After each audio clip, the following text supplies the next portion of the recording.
Apparently, you either die a hero or live long enough to see yourself become a villain. Apparently that's true because we have seen way too many heroes fall to the dark side. I'm Adam Andrews with Top 10 Nerd, and this is the top 10 superhero downfalls we can't believe happened. Coming in at number 10 is Cyclops. Now look, Cyclops was at one point the golden boy of the X-Men. He was the guy. But there have been so many times where this man has really made some questionable decisions. But in the 2012 crossover event, Avengers vs. X-Men, is where he really went full supervillain. Basically, the Cosmic Phoenix Force was coming to Earth, and thanks to Tony Stark's Phoenix Buster, when it arrived, it was split up into 5 pieces, giving our heroes a new problem in the form of the Phoenix Five. The quintet consisted of X-Men veterans including Cyclops, Emma Frost, Namor, Magic, and Colossus, who began reshaping the world according to their will until they themselves became a threat. As each member of the 5 fell, those left standing got more and more powerful, leaving only Scott and Emma Frost,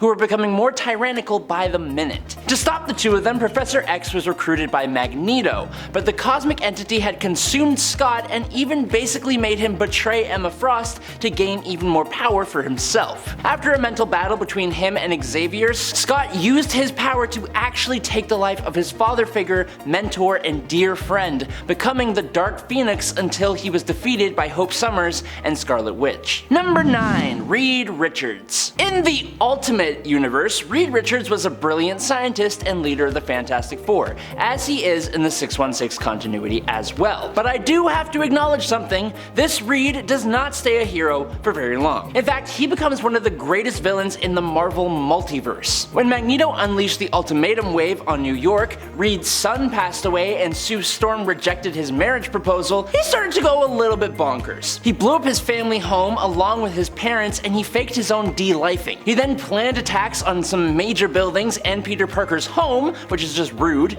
and eventually he became one of the most sinister villains in the Ultimate Universe. The heroes found him, beat him up, Johnny Storm disfigured him, and they left him floating out in the negative zone. Reed then decided that maybe this Earth kinda sucks, so he elongated his brain, spent 1,000 years in the distant future creating genetic superhumans, and started calling himself the Maker. Reed returned to Earth and set out on a twisted quest to make the world perfect, by whatever he means by perfect. He took out all the Asgardians in an attempt to understand Thor's power and used antimatter to attack Washington. The Maker went on to do a lot of incredibly twisted stuff, fighting the heroes of his own Earth, sure, but eventually the heroes of Earth 616 as well after the destruction of his own universe, which he recently managed to remake. Number 8. Superboy Prime. Superboy Prime was initially a normal child on an Earth known as Earth Prime. That didn't really have superheroes, or they had superheroes in the exact same way we do, in comic books and entertainment media. This young future supervillain was adopted by Jerry and Naomi Kent,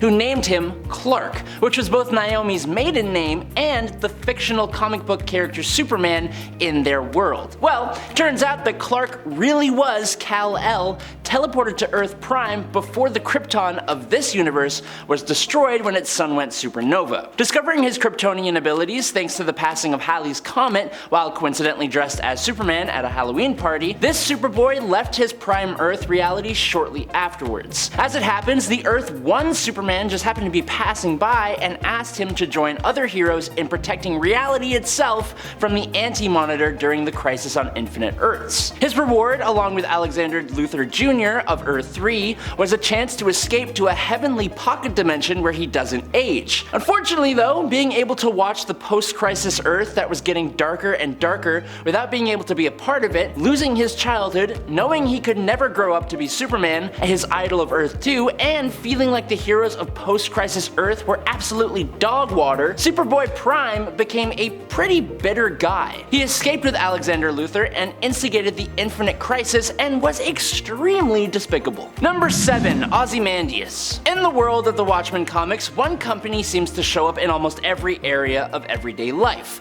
Veidt Enterprises, a multinational conglomerate founded by billionaire industrialist and super genius Adrian Veidt, or as he is known as a superhero, Ozymandias. Adrian used his time as the superhero Ozymandias, unmasking himself and gaining a huge amount of popularity, which helped spark his massive commercial enterprise, all with the end goal of achieving world peace. Ozymandias is wildly intelligent, but because of Watchmen's realism, he doesn't often make the same stupid, ego-fueled mistakes that other villains like Lex Luthor do. Also, more often than not, the heroes kind of find themselves a little conflicted when facing him, and that's because he is genuinely trying to help everyone, only he's doing it by using his monetary resources and super intellect to secretly create a gargantuan, tentacled, one-eyed psychic monster to end the lives of millions of people, with the goal of scaring the world powers into working together to save us from an inevitable World War III. Number 6. Robot. For most of the Invincible comic book series, the super genius known as Robot had been a very helpful ally to Invincible and the world in general, and even when he flips to become the final antagonist of the comic, spoilers, he still seems to be trying to help the world. But it's always that damn freedom versus security trope, ain't it? Rudy here is a literal super genius. Like, I'm talking, he invented a robotic cat that was super popular in Japan at the age of 3. Robot had an overarching plan that he was slowly working towards. All of his actions were in service of his ultimate goal. He got himself a new cloned body, he got together with Monster Girl, went off-world with her to overthrow an empire and began ruling it, and eventually he took over the Earth using his robotic drones, using them to do multiple different tasks at the same time, like talking to the Viltrumites, fighting the Earth's superheroes, and meeting with the President, all for the greater good of the Earth and the human species. But he's still taking away people's free will, which is not something we really condone here. Number 5. Beast. After the mutant nation of Krakoa was founded with its various different organizations and groups, the former X-Man Hank McCoy, or Beast, was put in charge of the intelligence wing of X-Force, which was the mutant nation's equivalent to something like the CIA. Meaning, Beast is now one of the shadiest damn mutants you ever did see, and one of the most prominent examples of just how shady he is comes in his response to an attack from the Republic of Terra Verde. Beast modifies the telefloronic biotech of the country of Terra Verde to take complete control of it and its people. From there, he used them to seed telefloronic listening devices in embassies and basically used the state as a puppet for intel gathering. Hank transformed the nation into a literal puppet state and robbed its people of their free will. But his dastardly deeds have not stopped there. Other than completely robbing a nation of their free will, he also opened a space station prison, interrupted one of Wolverine's resurrections to attach an obedience collar to send him on clandestine operations, he got Wolverine taken out, cloned Wolverine, and tried to turn him into a feral animal. He also blew up a UN submarine, all of which was kept secret from the rest of X-Force. Beast has gone full rogue, basically. Number 4. Captain America. To call the betrayal within the Secret Empire storyline controversial would be a bit of an understatement. The reveal of Captain America as a longtime Hydra agent completely took readers by surprise, and even a bit of anger. His vast history of always being the one to do the right thing suddenly meant very little. It even caused Marvel to be like, hold up, we were just kidding, he was manipulated by a cosmic cube, don't worry, it's all good, it's just a joke. So basically, what happened is that Steve Rogers revealed himself as a Hydra defector. He allied himself with a new Madam Hydra, took advantage of a global catastrophe to seize control of the world's governments, and helped Hydra make its move. Hydra, who had seriously infiltrated S.H.I.E.L.D., began assuming control of key locations and executing any who stood in his way, including Cap personally taking out Rick Jones, a shot that left fans and characters alike reeling and pretty shocked. It was not a great time, but it did lead to the awesome Hydra had infiltrated S.H.I.E.L.D. thing in the MCU's Winter Soldier movie, so not a complete loss. Number 3. Plutonian. Mark Waid's Irredeemable was a superhero equivalent of Breaking Bad, the story of a good man who turned evil.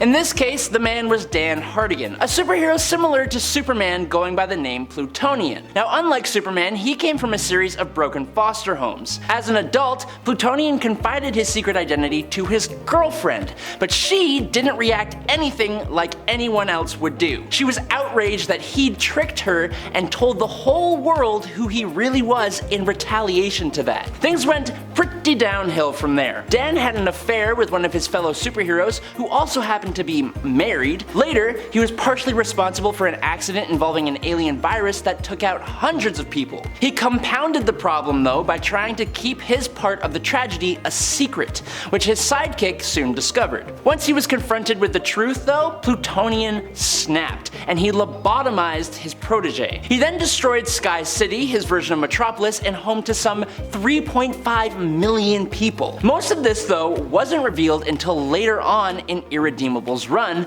with the bulk of its issues dedicated to his former friends and allies both attempting to stop him from going crazy and trying to find out why he even went that way in the first place. Number 2. Jean Grey. While Jean Grey coming back after the Dark Phoenix saga was one of the greatest X-Men moments of all time, it was still just a tiny little bit convoluted. Basically, it all kicks off when out in space, the X-Men were bombarded with cosmic radiation. While the other members of the team were incapacitated, Jean Grey towed the line between life and death but managed to return alive by making a sort of pact with the Phoenix Force. She was now much stronger and was reborn as the Phoenix. This led to the Phoenix Saga, where by the end of it, Jean as the Phoenix basically saved the entire multiverse. Unfortunately though, it also eventually led to the Dark Phoenix Saga, which told the story of the fall of Jean Grey to Dark Phoenix thanks to the manipulation of the Hellfire Club, which inadvertently subjected the Phoenix Force to emotional concepts that it had just never experienced before. Jean basically went out and destroyed an entire solar system in her rage at being manipulated. After events with the Shi'ar and the X-Men, Jean sacrificed herself in order to save the universe from the Dark Phoenix that she had become,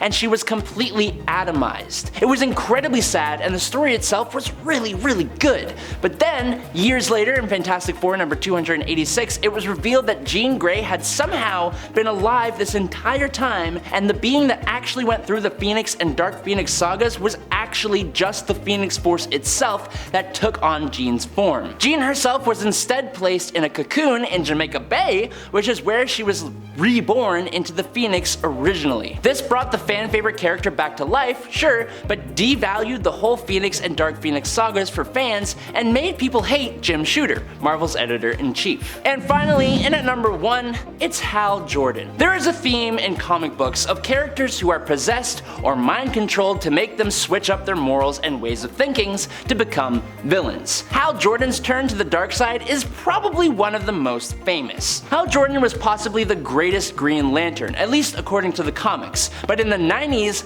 that changed. After the death of Superman and the subsequent reign of the Supermen, Coast City, Hal Jordan's home, was destroyed. This completely changed the Lantern, and he even tried using his power ring to try and revive the city and all its inhabitants, which was against the Green Lantern's rules. When the Guardians of the Universe tried to stop him, he completely lost his mind. He went off the handle, ending the lives of every single Green Lantern and snapping Sinestro's neck. Hal named himself Parallax, and he became a threat to the whole DC universe for like a decade before sacrificing himself. Hal eventually came back in 2004's Green Lantern Rebirth, with Parallax being retconned as the primal entity of fear that was trapped in the central power battery and eventually corrupted Hal. But the damage was done, and he could never really live it down. And with that, we have reached the end. Thank you guys so much for watching here on Top 10 Nerd. I'm your host, Adam Andrews. I will catch you all on the flippy flop, but until then, stay safe and peace out, nerds.